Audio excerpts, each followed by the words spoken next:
Sometimes the best stories in golf aren't found on tour. You'll find them at the back of the range. And here's your host, Ben Adelberg. And once again, welcome to the back of the range. I am your host, Ben Adelberg. This is episode 197. Hope everyone enjoyed the PGA Championship this past week. What can I say? I watched and I waited. Could Phil pull it off? Would Brooks make a run? Would Louis somehow slip past them both? Truth be told, I thought Brooks was going to win on Sunday. I just didn't think Phil would hang on for the entire day.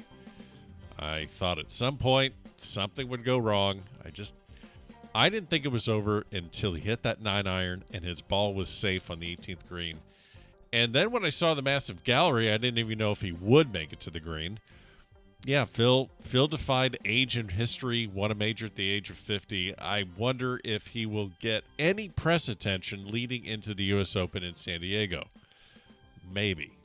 I mean, can you imagine if he has a chance to win? All right, we're not even going to talk about this. Let's just enjoy the PGA. Congrats, Phil.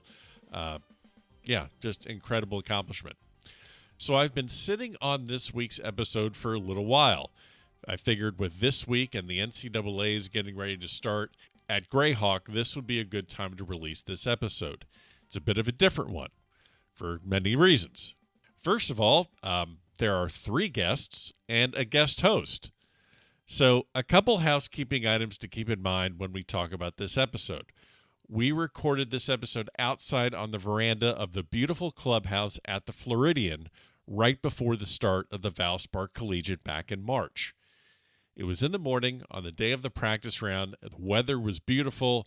Everyone was engaged, really interested in what each guest would have to say, including a damn bird that was flying around and squawking the entire time. So you're going to hear a little bit of ambient noise. No, that wasn't added in post-production. Those are honest-to-God birds from the Floridian.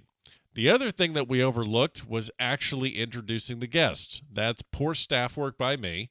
So let me properly introduce all 4 of the voices that you're going to hear on this episode. My guest host on this episode is Ryan Chrysler. He was a previous guest on the podcast, episode 106. He's a trusted coach to tournament players in professional, collegiate, amateur, junior golf, everything. He's based out of the Butch Harmon School at the Floridian. That's where he often sees players like Brooks Koepka, Dustin Johnson. He sees elite players working on their games all the time. The first coach you're going to hear is Jonathan Dismuke, head coach at the University of Houston. Unmistakable voice, native of Mississippi. He was also a former guest on the podcast on episode 181. Next up was Matt Thurmond, head coach of the men's team at Arizona State. They're actually the host school for the national championship at Grayhawk. And then finally, Trey Jones, the head coach for Florida State's men's team. So again, you have Ryan, then Jonathan, Matt, and finally Trey. These guys had an incredible amount of insight to share with regard to the collegiate game. They specifically got into what they're looking for in prospects, how they get the most out of their players' games while they're on campus, and a few anecdotes along the way, even a couple stories about Brooks and John Rahm.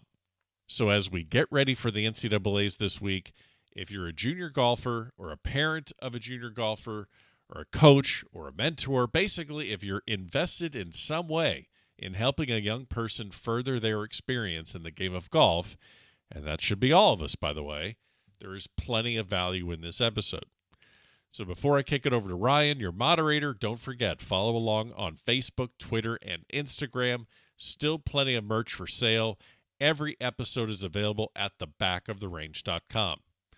Okay, let's get started. Ryan, thanks for hosting this week's episode. It's all yours.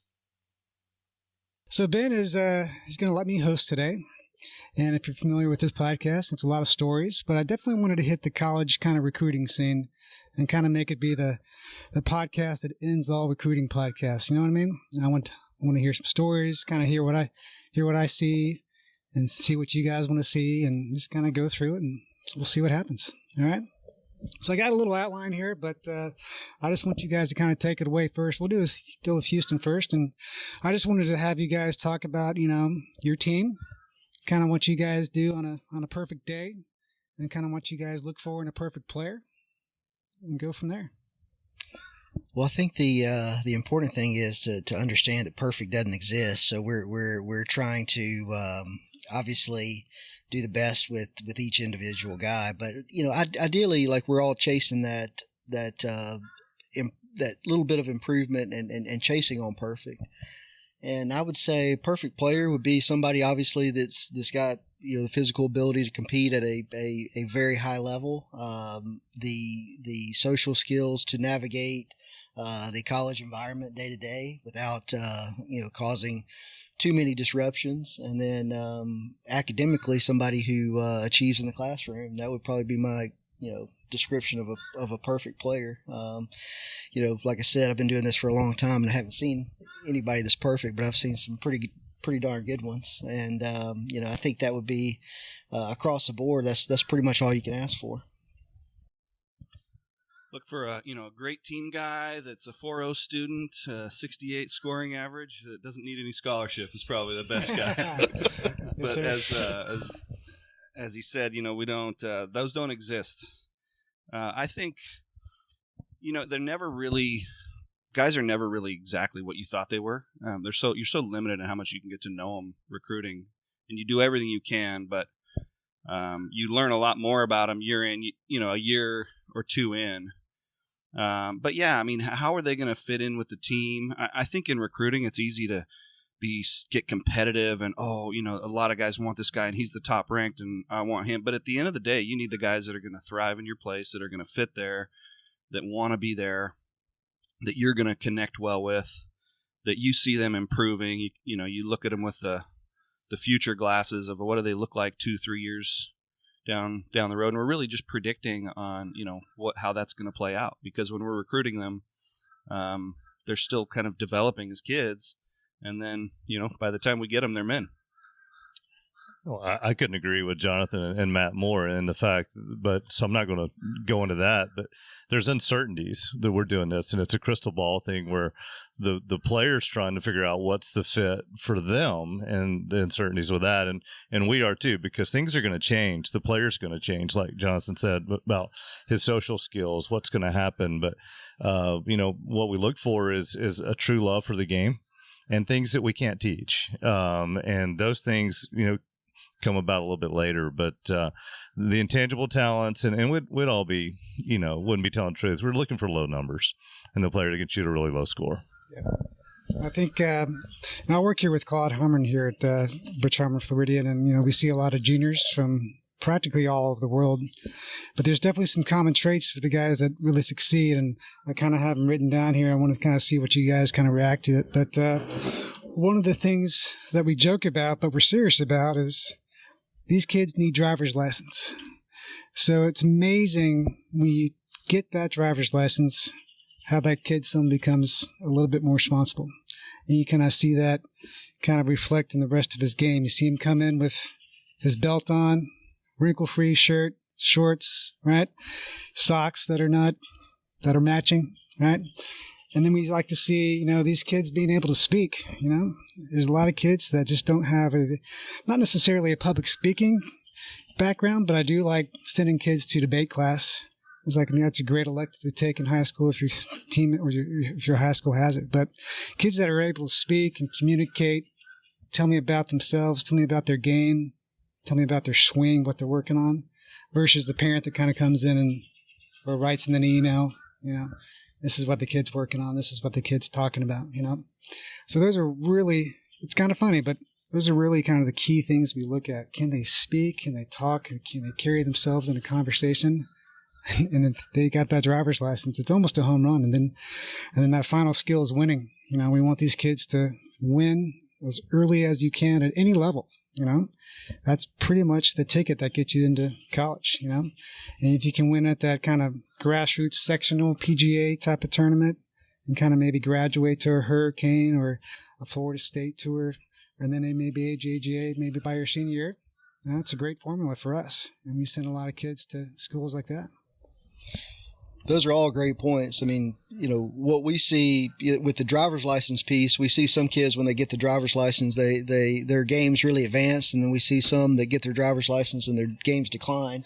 So I'm not 100% sure if it has to do with the license or what you do with that license after you get it. But those are all great points. I mean, your point of view can never be truly understood unless you can speak or write. And in today's deal, communication tends to be more text and more shorter form. But when you have difficult conversations, and you're going to have difficult conversations with your players and with your team over time, and that ability to communicate their perspective is invaluable. And I'm so glad you mentioned that, because it's something that's very underrated in today's society. But you can't navigate the world without being able to speak and write. And it can't be your mom and dad. Right. I think when I was a high school coach here at a local high school, I had players get up in front of the team and just kind of go through their round. And I didn't necessarily do it just for a tournament recap. I did it to see how they would present. Because I went to school at SMU and I was a pre-law guy. And so it just didn't come natural for me to become a good speaker for sure. I was probably a better writer growing up. But putting yourself up in front of some people and talking, it's a skill, but it's a skill that you need as an adult, especially in life, not just golf. Most of these guys are, very, very golf focused. Yes. And some of that stuff, it isn't natural. Generally, they're more independent types. A lot of times they're from families with few children. Maybe their parents have done a lot of things for them. So, this speaking and writing thing, it's important for them in their life. But, if that's our threshold, there's not going to be a lot of kids we're recruiting. But they learn it quick. I mean, and I think there's things we can do in our program to help them with that. I mean, I think your point on the parents is interesting. I mean, I really like a player to take the lead in the recruiting process. Right. And even when the parent asks me or emails me, I'll say, well, yeah, have him send me something, or have him call me, or have him text me. Because I think that's really important. It's a sign of, I think, that maturity you're talking about and that confidence. I think someone that can speak for themselves, that knows what they think themselves, that can take the initiative without their parents doing it for them. I think a red flag for me is actually when the parent seems to want it a little more than the kid, sure. And try to avoid those situations. But yeah, so I like it when the kid leads. I think it's impressive when the parent takes a step back, and when you're on the Zoom call, and if the parents show up, the parents kind of lurk in the background or sit on the sides and don't answer all the questions. I want to hear from the kid. I don't, frankly, we have close relationships with all our parents, and they can call us anytime, and we like having them in our program, but I'm dealing with the kid every day, 24/7 for 4 or 5 years. So that's the relationship that we want to build early on, and I love to see them be able to take charge of their recruiting process. And take charge is right, but when we sit down, I think any successful coach sits down with a player, it's about them taking ownership.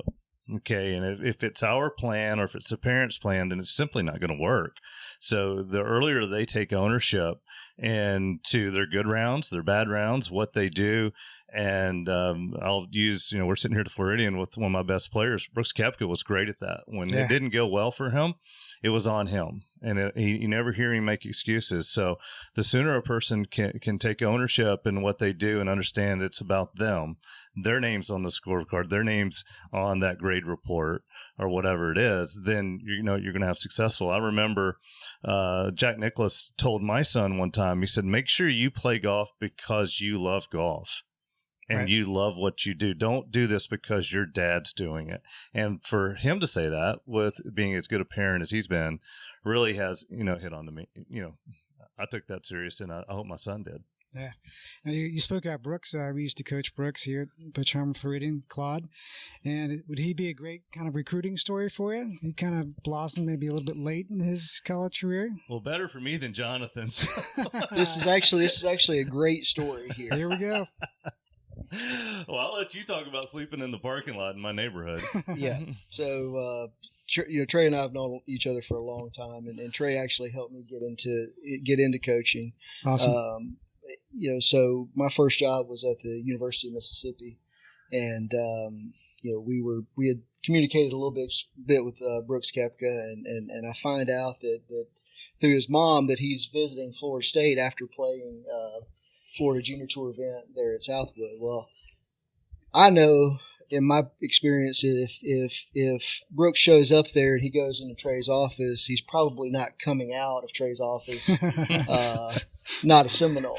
Yeah. So I call our coach at the time, Ernest Ross, and I said, "Hey, I'm leaving town. I'm heading to Tallahassee to watch Brooks play." And he's like, "Oh, really?" I said, "Absolutely." He goes, "Where are you staying?" I said, "I haven't got that far. I'll figure it out." So I roll into Tallahassee, and it's about 3:30 in the morning. And first hotel I go to, got no occupancy. So I just head straight to the golf course and sleep in my car. And Brooks has got an early tee time the next day, and at that time he had a big floppy head full of hair, and wasn't a kid that was overly recruited. I mean, to be honest, I think it was probably maybe us, and we were a little late on the deal, and I think you guys were recruiting him, maybe North Florida and maybe a couple other schools. I mean, everybody was kind of on a couple different kids or whatever, but I watched him play, and it was extremely impressive round of golf, and like I had feared, he went into Trey's office and came out of Seminole. Yep. And recruiting Brooks was one of those that I tell to the other people, and kind of goes back to what we talked about when he was in my office. The only thing he asked me it wasn't about scholarship. It was, are you going to give me a chance to play? And I think a lot of people assume when you go to a school, whatever scholarship that's being offered is what you value their game at. And when we're working with 4.5 scholarships, it's more or less what we have available, not how we value them. And the notion that the three of us would play any player because they're on a higher scholarship is we're playing the people who deserve to play and the people that we feel like give our team the best chance to win now and maybe down the road in that. So he kept asking me, are you going to give me the same chance as you're going to give the other guys if I'm on a smaller scholarship? And I said, yes. Well, he's driving home, and Jonathan, he didn't commit in the office, but he got to Orlando and called me again and said, okay, you're going to give me the same chance. I said, Brooks, I promise you, if you beat them, you'll play.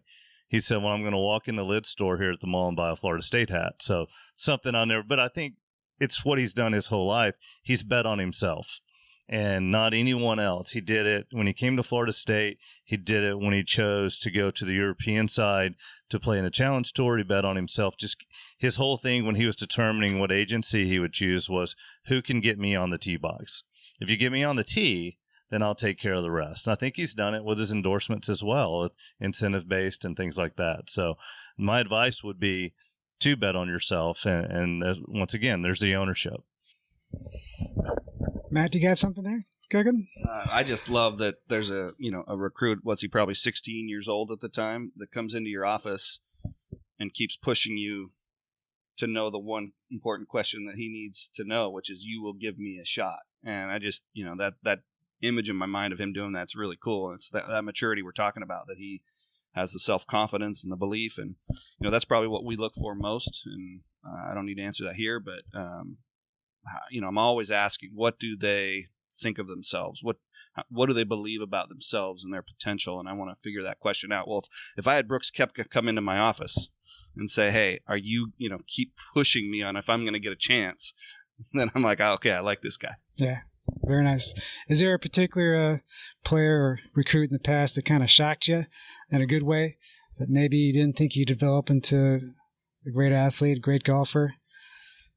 Or maybe there's a recruit that didn't turn out. Maybe that's a story there too.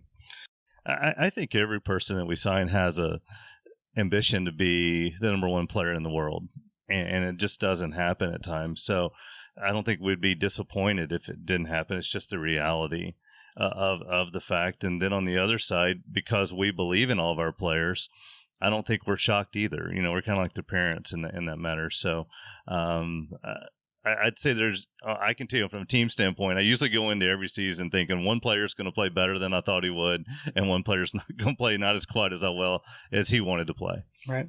Do you guys have like a regional approach to recruiting, or you just kind of go everywhere? You go international, go west, go north, go south? Where do you guys go?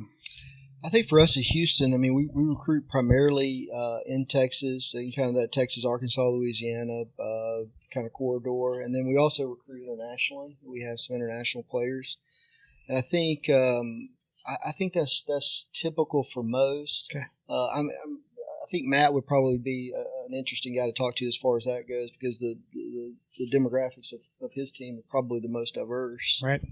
I think it's really important to know what you do. None of us can recruit everywhere and be good at it.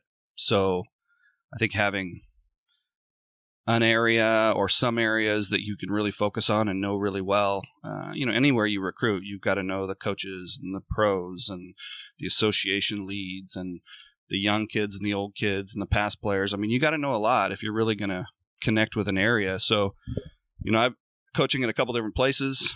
My approach when I was at Washington was totally different than it is now, as far as where I went and what was the right fit for that school. Now, why is that? Well, in the case of Washington, it was a northwest school in the very corner of the country, a regional, a huge school, but a more regional focused school. We had a lot of success just across the border in British Columbia. Very large Asian population there. Anytime I brought an Asian player in, they loved Seattle. And so it was a good fit for them. Northwest, generally Northwest, because it was a good fit. Maybe some guys in California that had maybe slightly been overlooked by the USCs and UCLAs of the world, but were still great players, were also good for us. So when I got to ASU, like, okay, you got to be careful, because pretty much anybody is a good fit to go to ASU as far as, I don't know. I mean, I don't want to sound arrogant here, but I think kids all over the world could say, hey, I could really see myself going to Arizona State. So choosing where to spend your time. I mean, if I went down to Houston and spent, 25 of my 45 days in Texas recruiting, that might not be my best strategy. So in our case, we spend time in Arizona. We spend time in we have a lot of Southern California players coming or on the team now. We've had a history of great European players.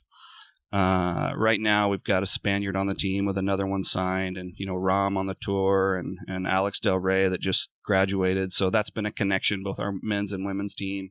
We've had a lot of Swedes. So I don't know. I just think if I, speaking to coaches, I would say, hey, you got to know what you really do and just do it really well. And just because maybe you could get some kid somewhere else doesn't mean you should. Yeah, I mean, it's fun to be able to recruit wherever, but I don't think you'll be very successful if you try to recruit everywhere. Okay. I think you'd be hard-pressed, Jonathan, find anybody that's recruited better than Matt in the last. Yeah, I don't feel sorry for him. Hats off for you figured it out. I can tell you that. But my deal with Florida State is probably very similar to these guys, and we have weather. We have that going for us. That's just a natural thing that people are drawn to, similar to Houston and Phoenix. But we try to start close to our house, and we know what our level is that we want to expect the players to play at, and we just keep moving out from there. So the finances are important. So when you talk about in-state tuition versus out-of-state tuition and how much it's going to cost the player total to go to school, plays into it, because a Florida player for us can come to school a lot cheaper than someone 45 minutes away in Georgia can come to school. So I think wouldn't be telling the truth if we didn't say we look at in-state players just from a financial standpoint to stretch our 4.5%. But then we just kind of keep moving out to get to where we need to get to. Like I said, I think we have a good mixture on our team right now. Do you guys recruit kind of late in the high school career or early in the high school career, or is it kind of a mix?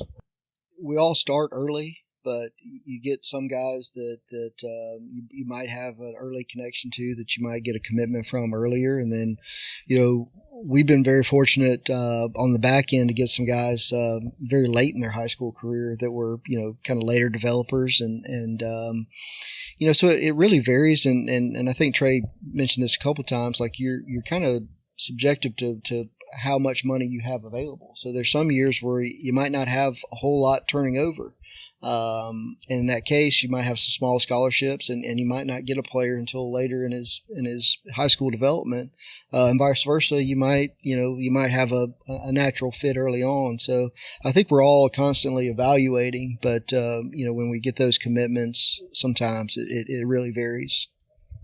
We have one of our principles that we live by is that we're always recruiting every class. So we don't. Yeah, we're just. There's no start, there's no finish. We're recruiting the sixth graders, we're recruiting the seniors. We're always recruiting every class. I think it's changing though. I mean, the rules have changed. So for a while, it was pretty late in general, and then everybody started moving earlier and earlier in commitments. And I was a holdout. I'm like, this is ridiculous. We shouldn't be doing this. We can't even offer them anything yet, but everybody's, signing them, and I was like trying to play the principled guy, and it wasn't working, right? I mean, everybody was gone by the time I was willing to push forward. So I said, okay, fine, I'm going to start recruiting early, and if we're going to go early, then I'm going early. And so I went heavy early for a while, and it worked. But now the rules have come back again, where I don't know that going really early is even an option. I mean, if anybody's signing somebody early now or committing somebody, they're probably cheating because you just can't do it within the rules. So now I think we've got to go shift back, and there's a little bit of a transition happening right now because a lot of us maybe had some early commitments or had gotten quite a ways down the road with some recruits before the rules change, and then that just completely shut off. So maybe kids that we were talking to a lot, we haven't talked to for 2 years, and then come June 15th, we can finally get on the phone with them. So I think it's transitioning back to a little more of a later model. I don't know. Maybe I'm wrong. Maybe on June 15th, it'll be like the NFL, first day of free agency where no one was allowed to talk to them, but all of a sudden everyone signed. But I don't think so. I think it's going to take a little while, and it's going back to later, which in the end is better. We talked about them not really knowing who they are until they get their driver's license. I think in the end it's better to have it later. But even that, we'll all be watching the 8th graders and the 9th graders in their tournaments to know who it is that we do want to recruit late. Very nice. Okay.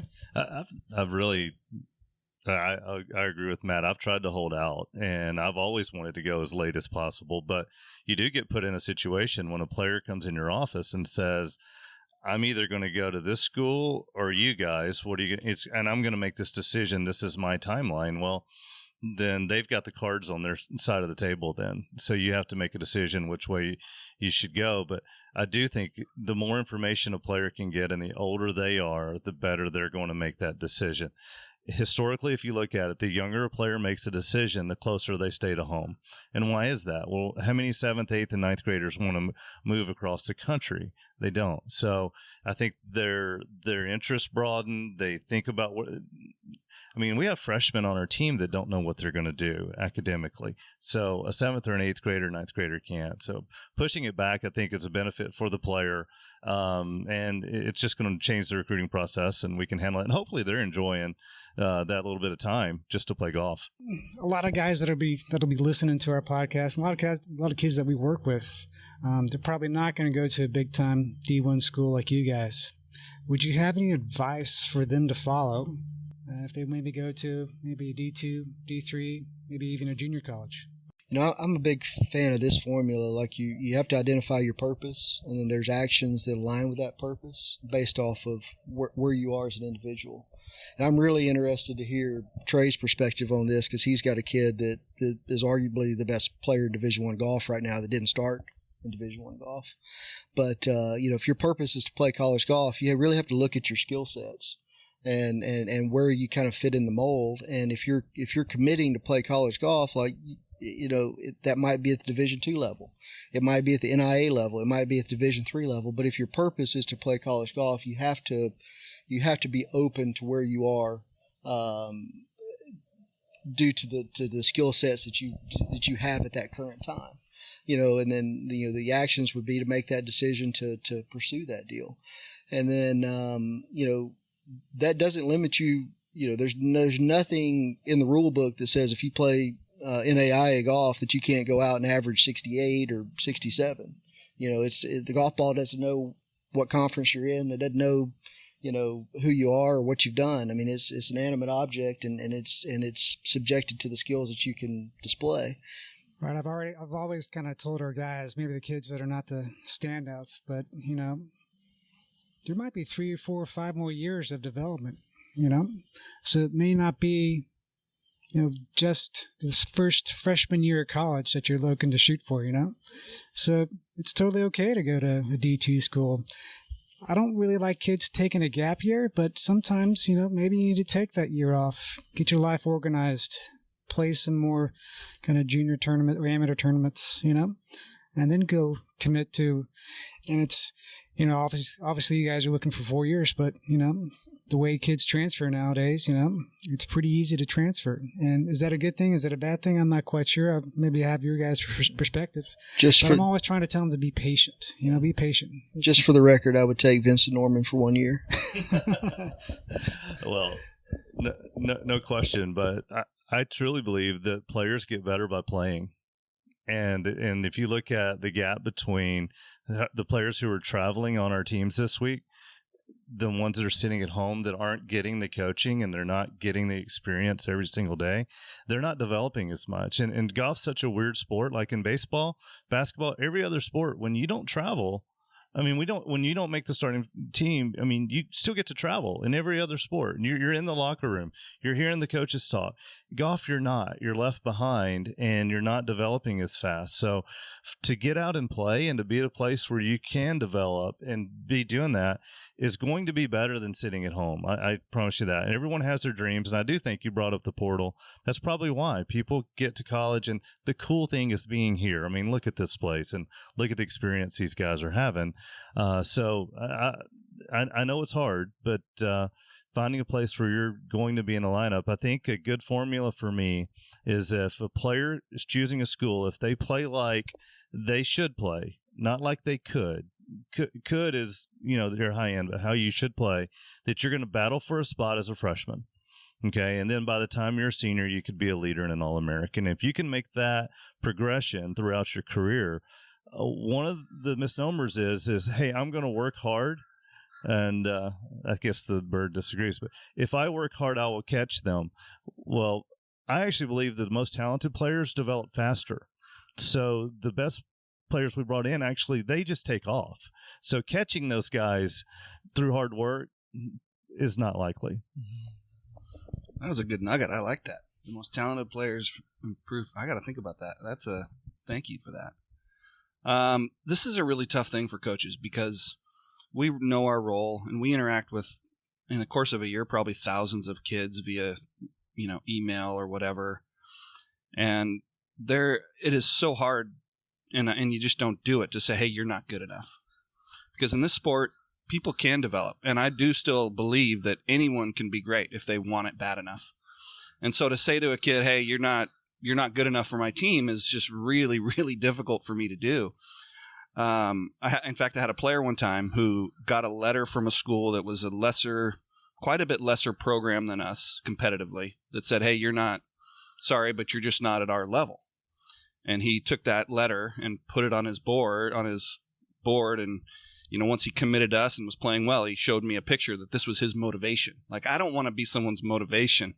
And he ended up having a great career for our team and proving them wrong. But, I don't want a bunch of people out there saying, hey, Coach Thurmond said that I'm not good enough, or I'll never make it, or I should be playing a lower level. But at the same time, we're looking for guys, like Trey said, that when they show up, they're ready to go. And so to Jonathan's point, I think, really understanding where you fit competitively is important. You don't want to be on a team where you're going to come in and get your brains beat out. Like, that's no fun at all. You don't want to go into qualifying and be fighting for the 8th, 9th, 10th spot. That's just not a fun place to be. And Trey said it too. Like, it's not about, hey, what I could be. We all believe that everyone's going to grow, and on your best day, maybe what are you, day in and day out, and finding that program that fits you competitively, where maybe you're not way better than everybody else, but you're also not at the bottom. And for me, I think, you want to pick a handful of schools, really research them, make sure they're the right fit, contact the coaches directly, and not some templated email that a recruiting service says, that's clearly written by somebody else. Like, contact that coach directly, tell them why you like that school, show them you've done your homework, and explain to them why you think you're a fit, and see how the coach responds. And then when you find the right fit, it's just so awesome. I mean, college golf is amazing. We all have been doing it for a really long time because it's so awesome. We don't want to do anything else. And I mean, when you can get that right fit, it's a special experience. But if you don't get the right fit, you're going to be quickly looking for somewhere else. Right. Along those lines, a couple of years ago, Claude had a speech at the coaches conference. It was in Vegas. If you guys were there, he and I did some research going into that speech, and we stumbled upon this Malcolm Gladwell talk about colleges. And the short story is that if you're the top 10 of your class at any college, most likely you're going to be successful at anywhere you go, basically. And that kind of bottom third of the class, even at a school like a Harvard, probably not going to be that successful. And you get all these kids trying to go to Harvard, trying to go to these top schools. And in golf, we kind of relate it to golf. It's like, do you really want to be that sixth man at Oklahoma State and maybe get one tournament a year? Or do you want to be that third man at a smaller school like, like Marquette, who's in the field, right? Do you want to be in that smaller school and you're playing every month, every week in a tournament? What would you guys take? Because I always ask our juniors, regardless if I remember or not, is what's the tournament schedule? What are we shooting for? What are we planning for? Right? And I pretty much know when the next tournament is for each guy we work with. But I'm always trying to get them to play. And I think Claude and I's opinion is that I'd rather have you play as much as you can, even if it's not for a big D1 school. Maybe it's a D2 school. Maybe it's a smaller school. Right? But if you're playing, most likely you'll develop a little bit faster than when you get your bearings beaten and you're the seventh man at Arizona State. I mean, this is awesome. It's cool to be a part of these teams and compete at this level. It's not for everyone. It really isn't. My oldest daughter is a senior in high school now, and I think about what I would want her to experience. And as much as this is the right fit for a lot of people, I wouldn't recommend jumping into the ASU golf program for everyone. I mean, it is intense every day. And I'm all over you. And you got to produce, and it is not easy. And I don't know that I would even want that for her unless her dream was to be a PGA Tour player. And so I think understanding that too is, John said it earlier, really finding, what your purpose is. This is a tough road, and it's only for a certain type of people that are seriously high achievers that want to be at the very, very top. So I would, again, going back to that and thinking about it from my daughter's perspective, like, I just want her to go have a great college experience. And if she plays a sport, be on a team where she can compete, have a great relationship with her teammates and coaches, keep her athletic career alive, but also get a degree and be in a great environment. I mean, that's what I would want most. And for those few people that really want to go all the way in their sport, places like ours and these guys is a good fit. I think it's well said. And it'd be like going to school every day and never taking a test. So if you're just practicing all the time at home and you went to the entire semester in school and never had a test, and that's what these tournaments are. They test our players. We're going to go back and be able to evaluate them, what they do under the gun and in pressure situations that we know that 18th hole is going to throw, that the Floridian's going to throw at them this week. I'm going to take the opposite perspective on this and play devil's advocate for a second, because I'm going to speak from my personal experience, and I do not conform to the masses by any stretch. So take this with fair warning. But one of the best decisions I made personally was I picked the hardest school for me to play at. That was Auburn University. The reason I did that is because I wanted to play the PGA Tour, and I felt like it was in my best interest to surround myself with guys that were better than me, that had a chance to play the PGA Tour. And I knew that it was going to be tough, and I knew it was going to be difficult, but I also had a good relationship to challenge. And I think for anybody to be successful, if they're going to go to Arizona State or Florida State or Auburn or Houston or any Division II school, the thing that I would encourage is you have to have a good relationship to challenge.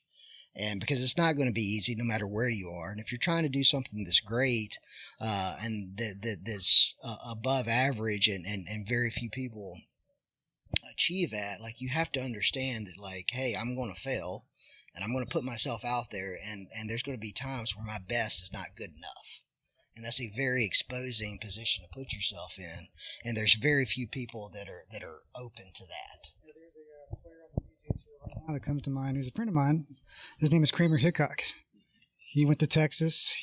I think he won his high school state championship, but that was just about the only thing he won. And he was in that Jordan Spieth year. He's good roommates, good friends with Jordan. And I don't think he may have played one or two college events, but he's kind of like that player that you were talking about, where he just got his brains beat in every week, couldn't make the team. But it turned out all that storytelling and grinding out worked for him because he's playing in the Players' Championship this week. And I think that's Jonathan bet on himself. You know, Right. It goes back to that whole thing of I believe in myself, I'm going to do it. And he's downplaying himself a little bit. I hosted a major college event, and I got to be the one in a playoff to tee off Jonathan, Graham McDowell, and Camila Villegas in a playoff on the last hole, on the 18th hole. So he's a very good player in his own right, without a question. There you go. They took a little different line off the tee than I took, if I recall. You ended up in the same place. Yeah. All right, guys, it's been a great conversation. And before I give you the secrets to playing the Floridian course here at the Valspar, I'd like to have you guys kind of deliver us kind of one thing, the best advice you would tell kind of an incoming recruit or family. What's one thing you could leave them to help them get into college golf? I mean, I would personally recommend they read the book Mindset from Carol Dweck.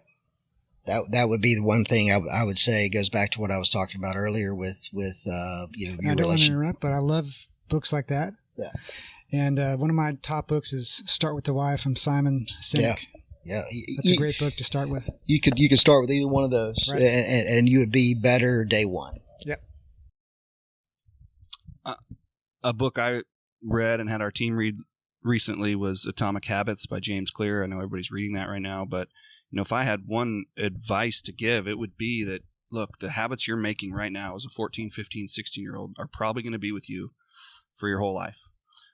So how hard you practice, how you handle adversity, develop those habits, and things will go well. I think so much they worry about what the coaches think, where I'm going to go to college, how do I impress them, where are we going to go visit. If you just do your thing and get really, really good at golf, and you're an awesome person and a good student, believe me, the coaches will be beating down your door. And I'm going to, instead of a book, I'll tell you what, one of the things I read from a speech that hit something to me as a parent is Michael Dunleavy, the coach for the Portland Trailblazers. His son was coming up as a 6'9", really skinny basketball player, and he kept working on him, pushing him. You need to work out more. You need to eat more. You got to get bigger. Well, their relationship was going the wrong way. He realized that there's a lot of people that are qualified to be his basketball coach. I'm the only person who's qualified to be his dad. And when you realize what your actual role is, and the most important role is I have a 15-year-old son. Nothing hurts worse than watching your child prepare for something and fail at it. But they're growing, and you have to let them grow, and that's just part of it. And it is tough, but you have to understand once again that other people are probably more qualified to teach or do something than you are. Let them do it and be a dad. Awesome. All right, well, coaches, so thanks for coming here to the Floridian, playing the Valspar Invitational. Now, the secret to playing this course, you got to figure out how to chip out of the green. That is probably our best defense on this course. And this is kind of the first year we've had some really good weather for you guys. And it's always been raining or cold or something. So get out there and learn how to hit a little cut chipper off this train, and hope you guys do well. Thank you. Great to be here. Thanks for having us. Thanks, Ron. And there you have it. Lots of people to thank on this episode. Jonathan Dismuke from Houston, Matt Thurmond from Arizona State, Trey Jones from Florida State, and finally, the guy putting me out of business, my guest host on this episode, Ryan Chrysler from the Floridian. Don't forget, follow along on Facebook, Twitter, and Instagram. Leave some reviews in Apple Podcasts, and we'll see you next time here at the Back of the Range.